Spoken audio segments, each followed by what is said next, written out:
마태복음이 아주 유명한 본문입니다. 흔히 사탄아 물러가라 그래서 부흥사들 한국에서 사탄아 물러가라 하는데 원래 그런 본문 아니고요. 여기에 보면 예수님께서 돌이키시며 베드로에게 이르시되, 우리말로는 상당히 점잖게 번역이 돼 있어요. 그렇죠? 그리고 베드로는 막 씩씩거리면서 흥분해가지고 막 항변했다. 이 항변이란 말은 리부킹, 욕을 했다 그 말이에요. 예수님 앞에 화가 나가지고. 베드로 성질이 대단하죠. 근데 이 베드로는 성질이 대단한 사람이에요. 이 본문에 보면. 근데 그 예수님께서 여기 굉장히 점잖게 돌이키시고 이르시되 이렇게 마치 타이르시 이렇게 번역을 해 놓으셨는데 원래는 그렇지 않아요. 이 원문에 보면 이게 파레시아입니다. 파레시아, 그리스 말로. 목숨을 걸고 진리를 이야기했다, 그런 뜻이에요. 목숨을 걸고 진리를 이야기했다. 그러니까 우리 예수님께서 그런 유명한 말씀 하시죠. 이해할 것 이해하고 하나님 앞에서, 아니요할 거 아니요하고 세상을 향해서. 그러니까 그런 이해하고 아니요할 거는 자기에게는 인기가 떨어질 수도 있고 자칫 잘못하면 생명의 위협도 될 수 있습니다. 예수님의 삶의 태도가 파레시아의 태도였잖아요. 부안해동하는 거 없어요.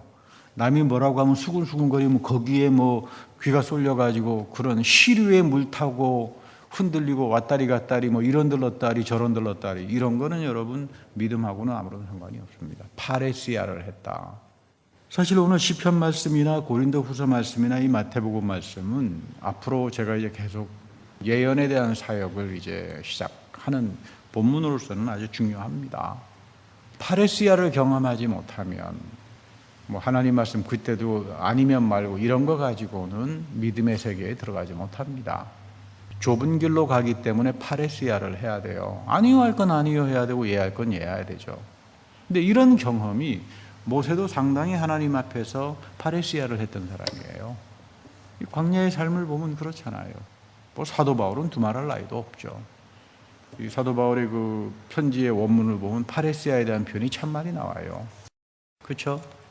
그런 면에서 오늘 우리가 앞으로 이게 없으면 회개를 못해요. 회개라고 하는 말은 제가 여러 차례 말씀드렸습니다만 메타노이아다. 메타노이아. 이게 참 이해하기 어려운 말입니다. 메타노이아를 한다. 누가 하나님을 향해서 하나님 말씀의 가치대로 순종하면서 따라갈 수 있겠는가? 광야의 생활을 보면 이 사람들은 하나님의 인도로 나왔지만 심지어 구름 기둥과 불 기둥이 앞서갔지만 거기 순종한 사람 거의 없어요. 그러나 출애굽의 축복은 사사시대하고는 달리 마지막 결론에 가면 출애굽은 뭘로 나타납니까? 이스라엘 백성들이 구름 기둥과 불 기둥이 멈추는 곳에서 멈췄고 가는 곳에서 갔다. 순종 체질로 바뀌었다 이 말이에요. 이제 좁은 길이에요. 내가 이 말씀 앞에서 성령의 구름 기둥과 불 기둥의 말씀의 그 불과 같은 사역에서, 그래서 흔히 예레미야에 보면 그런 말 하잖아요. 내가 하나님께서 말씀하시기를 내 말씀에 불을 붙여서 사용하지 않느냐. 이거에 순종하지 못하는 사람들은 좁은 길로 가지 못해요. 그러면 다 광야에서 다 들어눕고 맙니다. 그런 일들이 많았잖아요. 고라 DNA 가진 사람들도 있었고, 아론 같은 사람도 있었고, 핑계쟁이죠. 미리암 같은 시기꾼도 있었고, 그렇잖아요. 그런 다양한 DNA 가진 사람들, 바리새파 DNA랄지. 제가 요즘 다시 한번 생물학, 세포 생물학을 쭉 들여다보고 있습니다만은, 참 제가 이 세포 생물학을 공부하면서 느끼는 게, 옛날에는 제가 그걸 모를 때는 저 사람은 짐승만도 못하다, 참 욕으로들 썼는데, 요즘은 저런 말이 짐승에게 굉장한 모독이다. 저런 말 쓰지 말아야 되겠다. 왜 그러냐면요, 세포를 들여다보면 하루에도 수만 개의 암세포들이 만들어집니다. 변이 현상 때문에. 그런데 세포의 특징이 뭐냐면 시스템에 순종을 해요. 신비해요. 그러니까 처음부터 하나님께서는 순종하는 사람만 살려놓으시는 거야. 세포의 세계도 보면 DNA가 흔히 RNA로 가고 RNA가 또 프로틴으로 가고 이런 과정에서 나 그런 거 싫어 해가지고 뛰쳐나오는 변이하는 세포들이 있어요. 그거 다 암세포로 가요. 암세포로 가면 죽는 거죠. 근데 순종하는 세포들이 많아서 그 암세포를 잡아먹습니다. 신앙생활도요 똑같아요. 이 광야의 생활을 보면 그 다양한 사람들이 나와가지고, 하나님은 광야의 생활에서 믿음의 광야의 생활이죠. 항상 역사하는 게 시스템이에요. 약속과 질서라고 하는 시스템을 가지고 너 앞에 너가 이거 지키고 순종하면 엄청난 축복이 있는 거고 안 하면 넌 망하는 길이다. 너 앞에 축복과 저주가 같이 놓여 있다. 이거 참 대단한 말씀이에요. 여러분, 우리가 하나님은 사랑이야. 그러나 하나님은 심판하고 신령하고 두려우신 분이잖아요.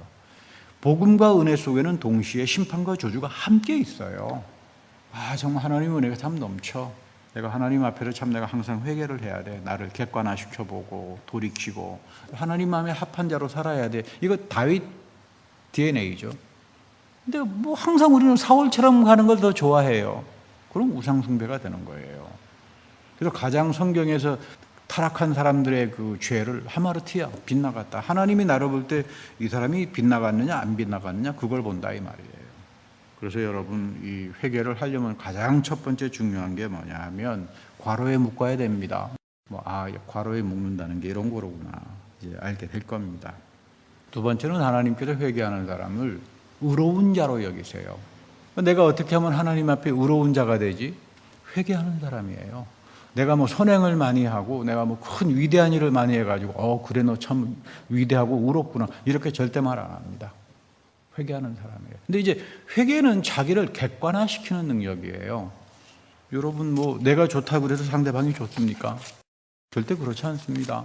나는 기쁜 마음으로 선행을 했는데 상대방은 또 어떻게 생각합니까? 뭐 돈 좀 가졌기로서니 뭐 오히려 엄청나게 그 얌체 그런 희생자 코스프레이 가지고 사는 사람도 많아요. 그러니까 나는 정상적으로 생각했는데 이 사람은 DNA 자체가 항상 얌체 코스프레이야. 나는 뭐 몸이 약하니까, 나는 돈이 없으니까, 가난하니까. 뭐 내가 이런 건 당연한 거지. 이런 사람 만나면 선량한 사람은 죽어납니다. 떡줄 사람 생각 안 하는데 무슨 뭐 김치국부터 마신다라고 하는 아주 유명한 속담이 있잖아요. 이거 맞는 이야기예요. 그거 알고 사셔야 돼요. 성경도 똑같은 말을 합니다. 그러니까 그런 거 보지 말라 이 말이에요. 하나님은 시스템을 만들어 놨어. 그러니까 그 시스템에 순종하고 약속과 질서를 쫓아서 가다가 보면 어려울런지 모르지만 너가 다윗과 같은 순종 체질로 바뀌어. 그때부터 하나님이 나에게 풍성하게 해주시고 열매를 맺게 하는 거다. 그 말입니다. 그러니까 우리 한국교회가 한국에 가장 큰 문제가 온라인 예배냐 대면 예배냐 뭐 성령의 은사냐 뭐 복잡한데 참 이상해요. 여러분, 성령의 은사하고 성령의 열매가 다른 겁니까? 여러분 어떻게 생각하세요? 같은 거 아닙니까? 성령께서 주시는 거니까. 성령의 은사는 산에 가서 받고 부흥에 가서 받고 열매는 내가 맺자. 참 그것도 참 알다가도 모르겠어요. 하나님이 나에게 성령의 은사인 믿음을 주고 신령한 것들을 주어가지고 나에게 열매를 맺게 합니다. 이 열매를 하나님이 귀하고 의로운 걸로 보세요. 그러니까 사도 바울이 이야기한 내가 성령의 은사를 가지고 열매를 맺는 거는 하나님이 열매 맺는 거예요. 근데 우리는 거꾸로 생각합니다. 교회 봉사 열심히 해가지고 내가 해가지고 내가 열매 맺어야지. 내가 열매 맺으려고 그러니까 교회에서 맨날 싸움이나 벌어주는 거죠. 전부 다 바리새파들이 돼버린다 이 말이에요. 왜 지금 한국 교회가 이토록 지금 뭐 한 60%가 거의 다 뭐 3분의 2 정도가 예산을 삭감하고 난리가 났다 그러는데 그 잘못된 복음이 들어가고 짝퉁 복음이 들어가게 되면 이 마지막 위험할 때 다 찾아보기가 어렵게 돼버리는 거죠. 오늘 그 12절에 보면 유명한 본문이 나와요. 모세는 그래서 파레시아를 알았다는 사람이에요. 내가 받은 복을 늘 계수하면서 살게 해주십시오. 여러분, 이 계수라고 하는 말 단순한 말 아닙니다. 우리 예수계에서도 보면 예수계의 환상을 볼 때 성전 벽을 계수하라 그러잖아요. 우리 요한계시록에서 보면은 그 성전 안에서 예배하는 사람을 계수하라. 굉장히 신령한, 성경에서는 굉장히 예언적으로 표현되는 말입니다. 계수하라.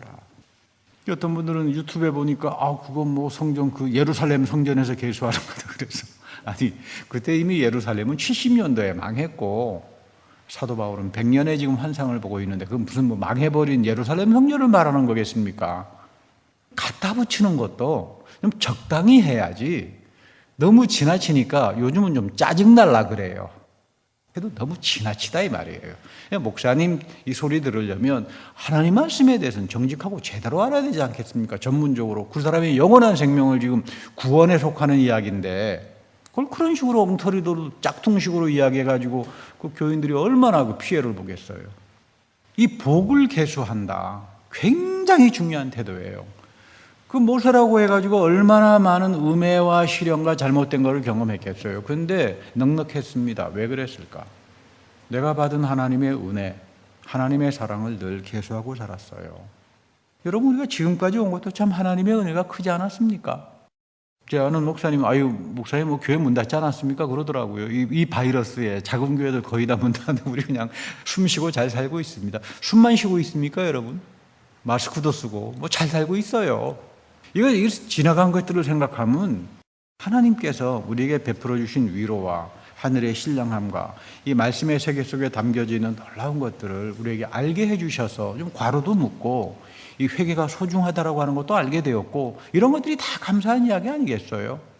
깜짝 놀랐죠. 여기 와가지고 한 30년 교회 다녔던 분 만나니까, 아니 무슨 목사님 죄와 회개라는 이야기를 합니까? 다 끝난 이야기 가지고 오히려 정색해가지고 저를 이상한 사람으로 보더라고요. 그래서 망하는 겁니다, 지금. 그래서 교회가 무너지는 거예요. 이런 건물, 시로스의 건물 다 무너집니다. 내가 닿기 전에 다 무너진다 이 말이에요. 그러나 하나님께서 영원히 세워가는 교회는 오순절날 성령 강림절 때 예수 그리스도의 부활의 영이 신비한 몸으로 오셔서 3,000명을 회개하게 해서 만들어지는 그 교회. 이 신령한 교회는 세상 끝날까지 갑니다. 여기에 여러분 접붙여 있어야 돼요. 신령과 진정을 가지고 이 교회의 소중함을 알고 사는 사람들에게 이 하나님의 축복이 있다는 그런 이야기죠. 참 중요하죠. 내가 받은 복을 계수하고 살게 해 주십시오. 사람이 언제 불평하느냐? 내가 하나님으로부터 받은 복과 이런 은혜는 다 립서비스야. 그냥 뭐 말로만. 진짜 그걸 체험하지 못해서 내가 이 은혜와 복이 참 큰 거로구나. 이런 걸 체험하지 못하니까 그냥 말로 귀로 듣고 끝나니까 이것이 내 삶 속에 예언으로 체득되지 않는 거예요. 참 답답한 이야기가 돼버리고 맙니다. 그럼 왜 사람들이 이렇게 광야의 교회에서 그 좋은 하나님의 은혜와 축복이 넘치는 구름 기둥과 불 기둥이 넘치는 그런 사회 속에서도 왜 저렇게 범죄하고 일탈하고 부패할까? 시스템을 안 지키니까. 사람은 시스템을 지키지 않으면 부패해져요. 그러니까 여러분들 뭐 세상의 조직이랄지 하다 뭐 어떤 무슨 갯놀이랄지 사람들이 모이는 조직에는 다 룰이 있잖아요. 그 룰 안 지키면 어떻게 됩니까? 그 사람. 너 똑똑하다 그럽니까? 근데 교회만 유독이 와서 룰 안 지키는 걸 굉장히 높게 평가해요. 교회 가면 무법자로 살자. 교회가 여러분 무법자로 사는 데입니까? 교회에 와서 다윗을 배우는 게 아니라 가서 사울처럼 살아야 돼. 고라처럼 난 살 거야. 뭐 이렇게 되면 그 목회자는 뭐라고 말을 하죠? 하나님께서는 부담스러워하지만 목회자는 하나님처럼 그렇게 선한 마음을 갖고 있지 않으니까 짜증이 나요. 그러니까 여러분들 목회자에게 짜증을 내게 하는 그런 교인이 돼서는 안 됩니다. 세상이라고 하는 게 이 시스템을, 이 문법, 이거 믿음의 문법이죠. 이 믿음의 문법이 아는 사람들이 회개도 하고, 회개를 하는 사람들이 어떤 사람이 됩니까? 윤리적이고 도덕적인 사람이 되는 거죠. 여러분 세상에 나가면 윤리와 도덕을 어떻게 가르칩니까? 뭐 착한 일 하고 사기 안 치고 이러면 윤리와 도덕으로 생각하잖아요. 성경에서는 그거 윤리와 도덕으로 생각하지 않아요. 윤리와 도덕은 어디에서부터 나온다? 메타노이아에서 나오는 거예요. 회개로부터 나오는 거예요. 너가 하나님 앞에 서서 자기를 객관화시키고 나를 반성하고 하나님 말씀의 가치를 가지고 사는 사람을 가르쳐서 믿음의 문법, 믿음의 도덕과 윤리를 가지고 있다. 그러니까 하나님이 이런 사람을 볼 때 하나님 마음에 흡족한 거죠. 세상에서 도덕을 가리키니까 무슨 대학에서 윤리를 가리키는 교수니까 도덕적이고 윤리적이다. 천만의 말씀이에요. 세상의 윤리와 도덕이라고 하는 건 다 상대적입니다. 다 상대적이잖아요. 우리 지난번 하버드 대학에 강연하는 거 봤잖아요. 얼마나 별 볼 일 없습니까? 그 내용이. 그 이야기하는데 이런 유형, 저런 유형, 이런 유형, 저런 유형. 별거 없잖아요. 하버드 대학 교수라 그래가지고 윤리를 압니까? 진정한 윤리는 하나님의 형상을 가진 도덕의 사람은 성경은 그렇게 말해요. 너가 하나님 앞에 와서 회개하는 사람. 이 사람에게 하는 행동을 디아코니아로 여겨주시고 하나님이 열매를 맺게 하세요. 많은 사람들이 착각합니다. 내가 열심히 해가지고 열매를 맺어야지. 절대로 열매 맺지 못해요. 전부 다 바리새파가 돼가지고 끝나버리고 맙니다. 안타깝죠. 여러분 이거 착각하지 말아야 돼요. 사도 바울이 성령의 은사를 이야기할 때 왜 첫 번째 은사로 지식과 지혜의 은사를 말합니까? 우리는 지식과 지혜의 은사 강구 안 해요. 전부 다 방언 은사나 강구하지. 이거 잘못됐어요. 맨 처음에 지식과 지혜의 은사를 이야기할 때는 그만큼 중요하기 때문이에요. 하나님께서 성령으로 나에게 믿음 주시면요, 우리 붙들고 기도해야 됩니다. 하나님 말씀을 읽을 때, 목회자를 통해서 말씀을 들을 때 지식과 지혜가 열리게 해주십시오. 성령을 통해서. 그렇게 되면 내 믿음이 어떻게 됩니까? 호세아가 이야기하는 것처럼 영적 지식과 내 믿음이 합쳐지면서 여기서부터 이런 사람들이 비로소 회개를 하는 사람이 돼요. 하나님 앞에서. 다윗과 같은 마음을 가지고 살아가게 된다 이 말이에요. 지금 바울도 똑같이 호세아의 이야기를 하는 거예요. 지식과 지혜의 은사를. 근데 성령 체험 신령하다는 사람들 만나가지고 당신 지식과 지혜의 은사 강구하십니까? 그러면 뭐 그런 은사도 있습니까? 저는 방언은 진짜 잘하는데요. 그게 무슨 은사예요, 그게?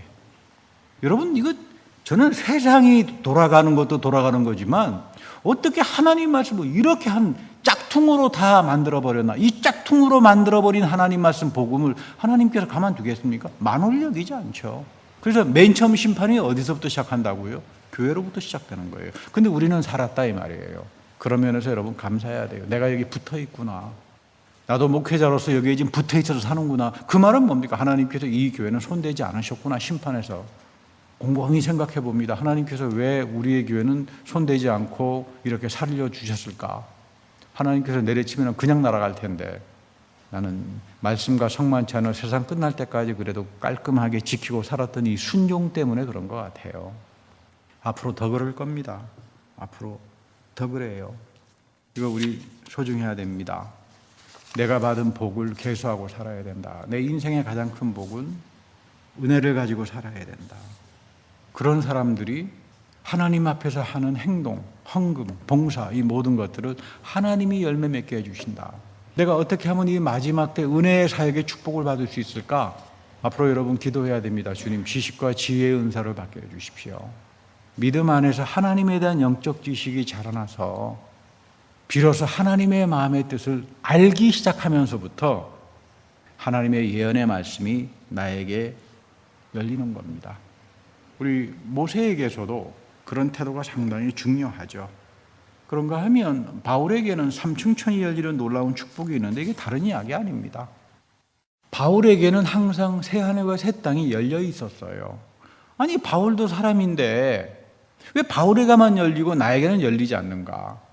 나의 믿음에는 영적 지식이 없어요. 무대법 믿음밖에 없어요.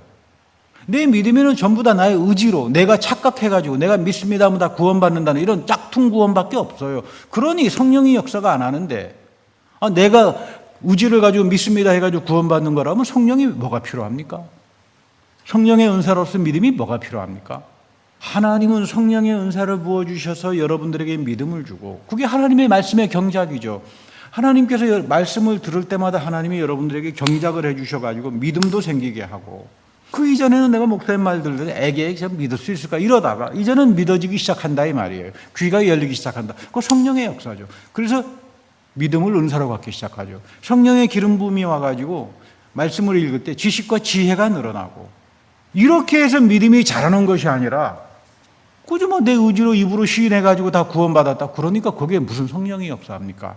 그러니까 이런 사람들이 두 번째 나가는 게 뭡니까? 가서 방언이나 열심히 받으면 능력 행하는 거다. 이게 성령의 역사가 되겠습니까?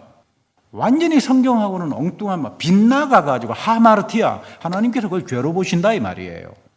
시스템에서 다 어그러졌다 이 말이에요. 하나님이 원하시는 시스템이 뭔가? 믿음의 문법이 뭔가? 우리가 갖고 있는 믿음은 성령의 은사입니다. 하나님께서 내 마음속에 말씀의 시를 들으면서 경작해 주셔야 되고 성령의 기름 부음을 통해서 지식과 지혜로 나를 넘치게 할 때에 비로소 하나님의 말씀의 세계가 열려요. 바울은 그래서 삼층천이 열린다는 이야기예요. 이 하늘의 새 하늘과 새 땅이 바울에게 열렸다 이 말이에요. 그래서 바울은 이 이야기를 어떻게 표현합니까? 근데 겉사람은 후패하지만 너희들 속사람에게도 부활의 그리스도의 생명이 열리길 바란다. 자기 지금 체험을 삼층천의 체험을 이야기하는 겁니다.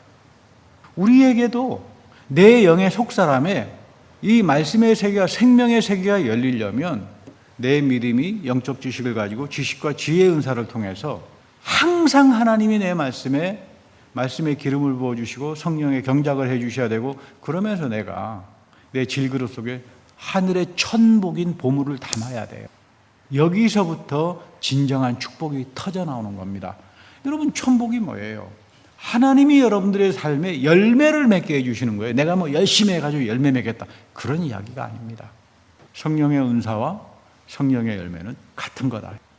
이게 예언의 사역에서 열리는 축복입니다. 하나님은 우리가 다 부유하게 살길 원하시죠. 그러나 엉터리로 욕심 가지고 살기는 안 합니다. 국민일보에 보니까 뭐 아주 굉장했었죠. 그 교회 다니면 경제적인 부도 뒤따른다. 그 논문을 아주 굉장하게 이제 광고를 했는데, 이게 미국 MIT 대학 교수예요. 경제학과 교수인 조나단 구루버라고 하는 사람인데, 이 사람의 연구 논문을 한국말로 각색해가지고 이 사람이 연구한 걸 보니까 교회 참석 빈도가 2배가 되면, 그러니까 예배만 가지고는 안 되고 새벽 기도도 모여야 되고 모든 게 다 이렇게 교회에서 하는 예배의 빈도가 2배, 3배가 되면 그만큼 같이 가계 소득이 9.1%가 증가한다. 수치까지 딱 밝히고요. 개신교, 카톨릭, 유대교, 특정 종교, 불교까지 실개 집단을 연구해가지고 교회 참석에 많으면 많을수록, 종교 집단의 참석에 많으면 많을수록 학력, 소득 수준, 자기 자녀들이 시집장가 잘 가고 그래가지고 이거 가지고 굉장했었어요. 한국 목사님들이. MIT 대학 교수의 말씀입니다. 영분별 가지고 살아야 돼요. 내가 말씀 속에 지식과 지혜가 오기 시작하면 뭐가 생긴다고요? 하늘이 열리기 시작하니까 영분별이 나타나요. 이런 짝퉁으로 안 간다 이 말이에요. 거기 홀리기 시작하면 다 빗나가고, 빗나가면 어떻게 됩니까? 내 영혼이 사냥질 당하죠. 이게 오늘날 마지막 시대에 벌어지는 가장 무서운 심판들입니다. 내 죄 때문에 일어나는 심판이에요. 마지막 때는 한 사람이다. 내가 한 사람 때문에 목회하지 다른 거 없다. 신령과 진정을 가지고 남겨진 자 한 사람이 의로워질 때, 성령의 은사를 부어주고 하나님의 성령의 열매로 채워줄 때, 그렇잖아요. 내가 얼마나 내 한 사람 개개인 영혼이, 오늘도 마지막 때 여러분 뭐가 나타난다 그랬죠? 두 증인의 사역을 통해서 오순절날 성령의 축복이 나타나요. 내가 여기에 접붙임을 당해야 된다. 하나님 앞에 의로운 자로 살아야 된다. 이런 사람들, 그래서 하나님께서 이런 사람들을 부요하게 만들죠. 만나의 경제학은 이런 사람들에게 내리는 거예요. 여러분들 하나님의 만나를 가지고 살고 싶으십니까? 하나님의 만나를 가지고 살려면 이 길로, 하나님이 만들어 오신 약속과 질서의 시스템으로 가지 않으면 아무도 받지 못해요. 근데 우리 광야의 교회에서 가장 잘못된 건 뭐냐면, 하나님은 불러서 아론아 너는 이 일을 해, 미리암아 너는 이 일을 해, 고라야 너는 이 일을 해라. 다 하나님이 각각의 펑션을 주시잖아요. 그 디아코니아를 주시잖아요. 모세야 너는 이 일을 하는 거야. 근데 그거 싫다고 내가 모세 일 할 거야, 나는 아론 일 할 거야, 아론이 시기하고 고라가 시기하고, 하나님이 제일 싫어하는 거예요. 이 시스템에서 어긋나니까 죄가 돼버리는 거죠. 이런 사람들에게는 절대로 하늘의 만나, 이 마지막 시대는 하늘의 천복이라고 그러죠. 천복이 내리지 않아요. 오늘 바울은 그 이야기합니다. 이해할 건 이해하고 안 이해할 건 안 이해하고, 바울의 태도입니다. 내 질그릇 속에 보물을 담고 살아가고 있다. 하나님은 우리를 부유하게 만들죠. 관대하게 만듭니다. 짠돌이로 만들지 않아요. 난 이 교회 다니면서 이 짠돌이 같은 사람들 보면 참 걱정될 때가 많아요. 우리 예수님도 그러잖아요. 그 부자, 그 짠돌이, 그 수전노. 그건 너 영혼 오늘 밤 하나님께로 데려가면 너 어떡할래? 그 물질에 대해서 관대하지 못해요. 그러니까 만나의 경작이 내리지가 않죠.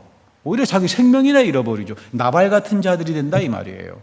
여러분 인생에서 제일 불쌍한 사람이 누구죠? 가난한 사람이 아닙니다. 엄청나게 부자인데 그 돈 한 푼 못 쓰고 다 남에게 뺏긴 사람, 제일 불쌍한 사람이에요.